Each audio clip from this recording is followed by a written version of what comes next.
The Ottoman Empire experienced a golden age between 1520 and 1566.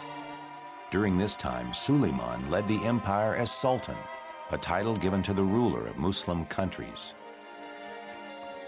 Under Suleiman, the Ottoman Empire reached the height of its power and prestige. Suleiman turned the capital city of Constantinople, now called Istanbul in present-day Turkey, into the center of a vast Muslim empire that eventually spread to Central Europe, North Africa, and Persia, modern-day Iran. When he first came to power after the death of his father, no one suspected that Suleiman would become the empire's greatest sultan. Muslims respected him and came to call him the lawgiver. He was a patron of literature and the arts. He surrounded himself with writers, painters, and musicians. He even wrote poetry himself.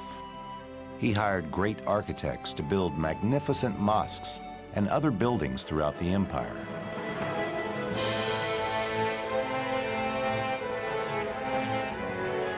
In pursuit of justice, he freed people who had been unjustly imprisoned and fired corrupt bureaucrats.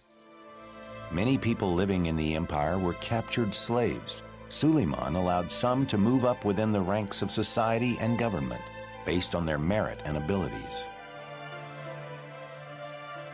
In fact, his closest advisor, Ibrahim, was a former slave. These new opportunities made the slaves extremely loyal to Suleiman. Suleiman's army was strengthened by attacks on conquered Christians that required them to turn over their young sons to the government. These Christian children were then raised and trained to become Muslim soldiers. The best soldiers joined the ranks of the Janissaries, the elite force of Suleiman's army.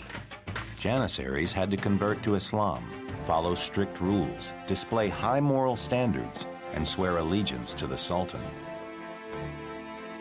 Suleiman's army used new military technology that contributed to its success. Muskets provided greater firepower for foot soldiers, and their use of cannons gave the army a huge advantage over most enemies. The Ottoman Empire was a Muslim state, but the empire's diverse population also included Jews and Christians. Although he was a devout Muslim himself, Suleiman realized that forcing a new religion on the cultures he conquered could fuel rebellion.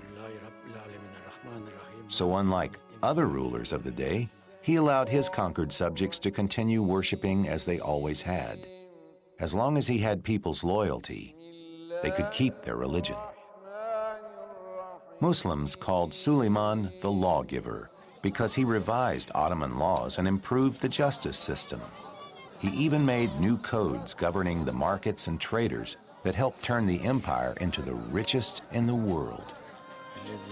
His laws, like those of other Muslim states, were based on the Sharia, the religious law of Islam. By 1540, Suleiman ruled half the civilized world and had the other half trying to buy him off. Suleiman's military victories and enlightened rule led Westerners to call him Suleiman the Magnificent. During his reign, Suleiman expanded the Ottoman Empire to include parts of Eastern Europe, the Middle East, and North Africa.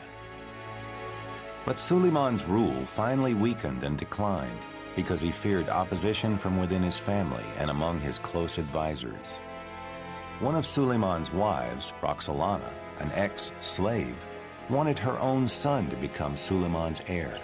She convinced Suleiman that his eldest and most popular son had devised a plot to overthrow him.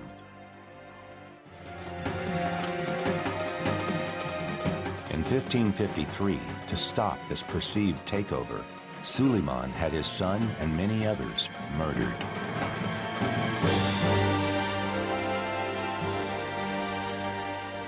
Suleiman's rule never recovered from these ruthless actions. The poets he had supported so generously in the past now wrote about him with contempt. Perhaps racked with guilt, Suleiman turned to a life of private seclusion. In 1566, Suleiman, now an old man, led an assault on the Hungarian city of Szigetvar. The 72-year-old Suleiman would not live to see the battle's end. He died in his tent before his troops took the city. But Suleiman had succeeded in bringing prosperity to the Ottoman Empire. He expanded its territory, improved the government and legal systems, strengthened the military, supported the arts, promoted religious tolerance, improved the lives of slaves, and built great mosques and palaces throughout the empire. These achievements remain his greatest legacy.